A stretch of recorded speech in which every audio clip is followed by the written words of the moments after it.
Hi everybody, I'm Susan Mulvihill. Welcome back to our garden in Spokane, Washington, where the hardiness zone ranges from 5B to 6A.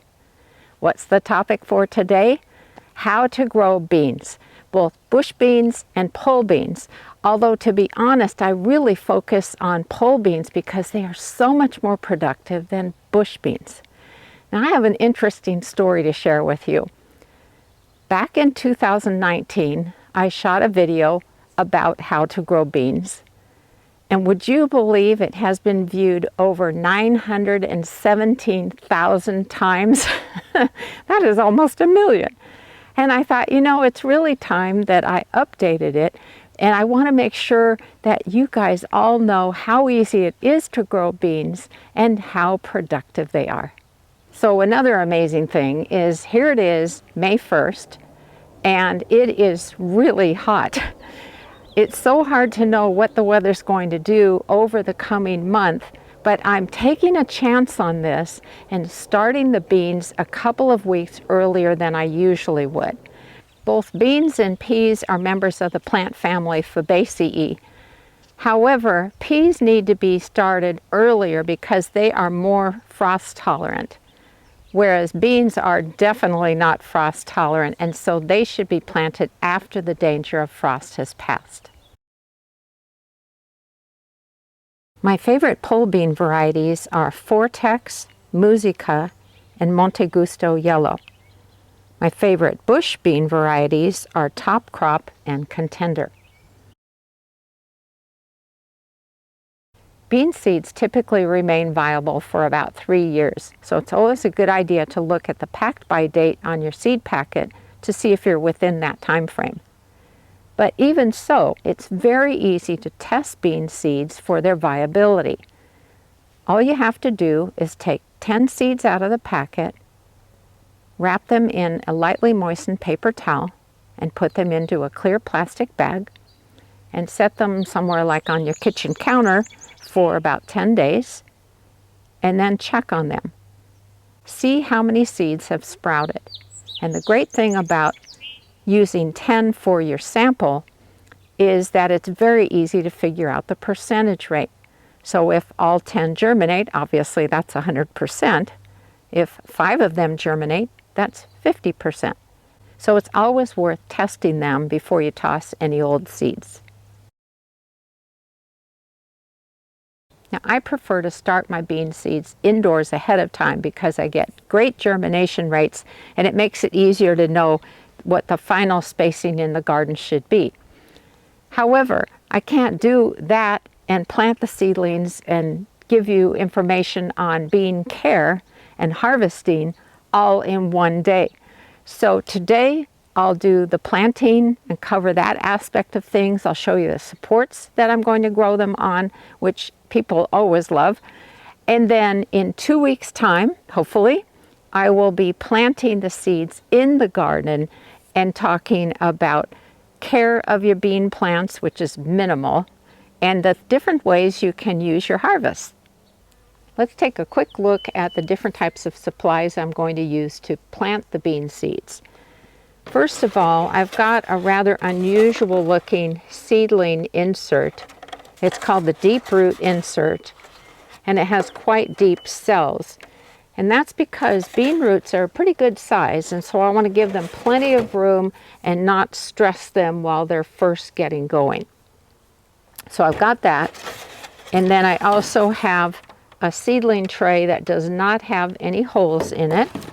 And that way I can water this without getting anything wet underneath.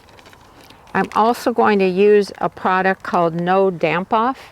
And this is something that I'll sprinkle on the top of the soil. And it is finely milled sphagnum moss.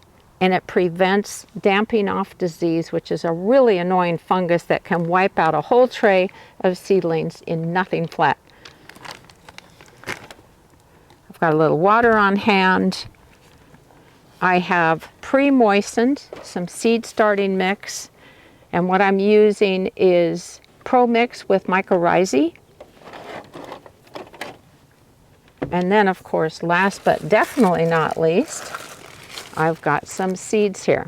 So I'm going to be planting Vortex pole beans and Monte Gusto pole beans, which are a yellow bean.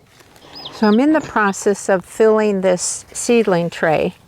My goal is to have about 1 inch of soil in the bottom. Then I'll put the seeds on top and then finish filling in the different cells.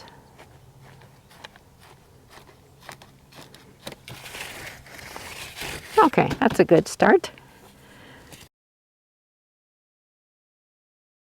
Now, before I plant the bean seeds, I have a tip I wanted to share with you. And it's something I learned a very long time ago from someone named Peter Chan, who had written a book, Better Vegetable Gardens the Chinese Way. And I saw this tip and I thought, you know, I usually get kind of lousy bean germination, even though the bean seeds were still viable.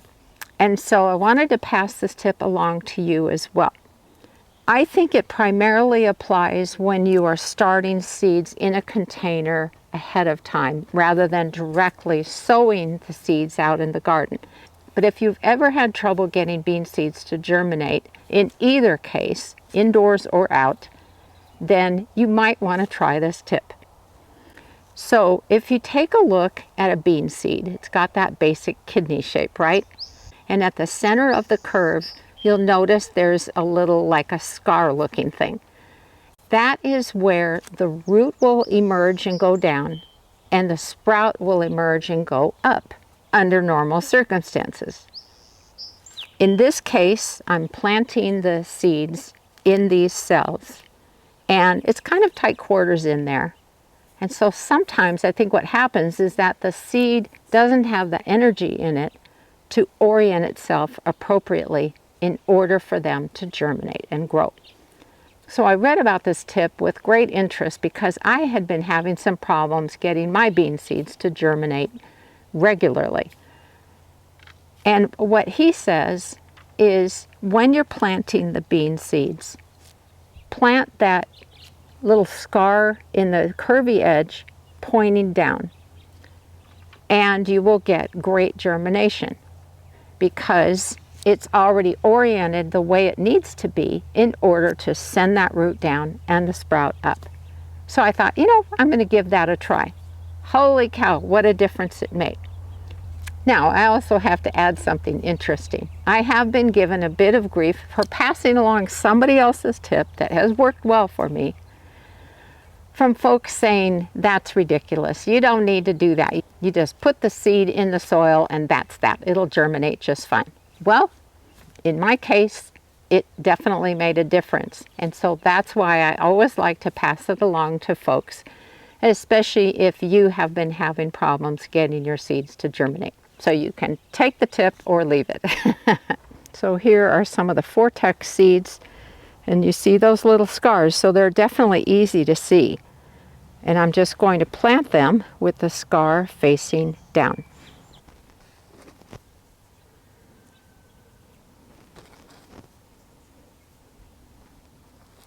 Now that all the seeds are planted, I want to finish filling the cells up to the top. It is so warm out here, it's drying out my seed starting mix more quickly than ever. But I'm going to water everything next before I put on the no damp off, which I should also mention is now called Succeed Seed Starting Mix, by the way, and it's solely for putting on the surface of the soil to prevent damping off disease.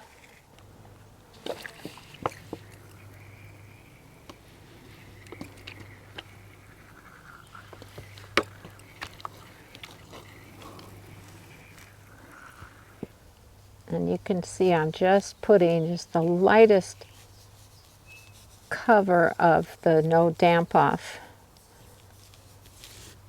which means a bag of this lasts a very long time, which is great.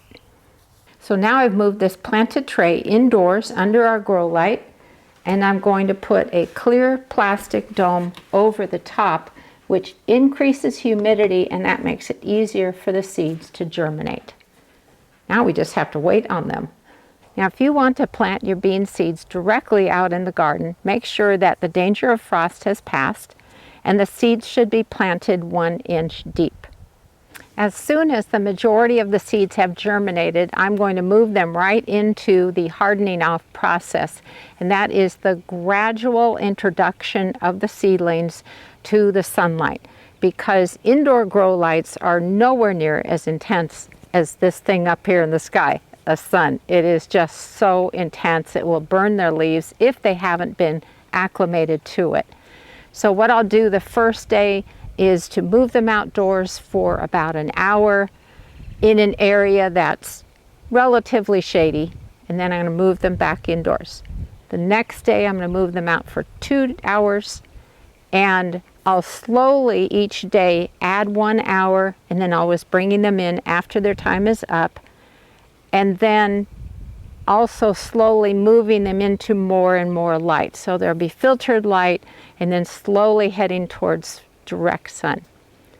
Once you do that, your seedlings are ready to go out in the garden. Now let me show you the structure we use to support our pole beans with, because that's where we'll be planting in the next video. Okay, so this is what I like to call our famous bean arbor. And I say famous because so many people go nuts over this idea. Pole beans need to have plenty of support. And if you can give them 6 feet or more, that is really awesome. But what I did way back in 2008 is I went to our Kroger store into their garden center. It was at the beginning of the growing season, and they had all of their trellises and arbors, etc., 50% off right at the beginning of the garden season. I couldn't believe my luck. So I bought 4 of these little trellises for $25 each. So yes, I spent $100.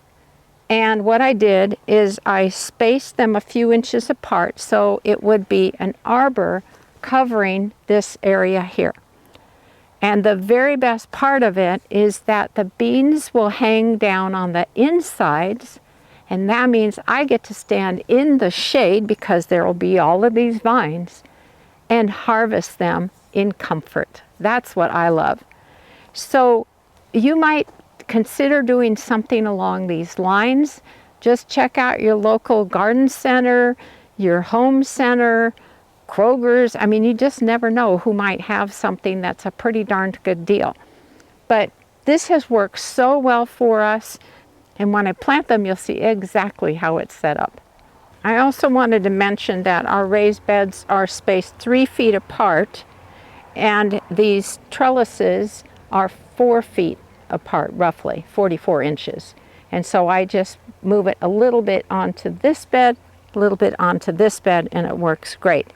Now, if you don't have raised beds, you could push them into the soil, and then this trellis won't be quite so tall. Okay, that's everything that we can do in this video. So it's going to be 2 weeks before the next one comes out, and that's when I'll be planting the seedlings. Fingers crossed that everything has gone fine and that we are not back into a snowy pattern. Thanks so much for watching today, everybody. Happy gardening.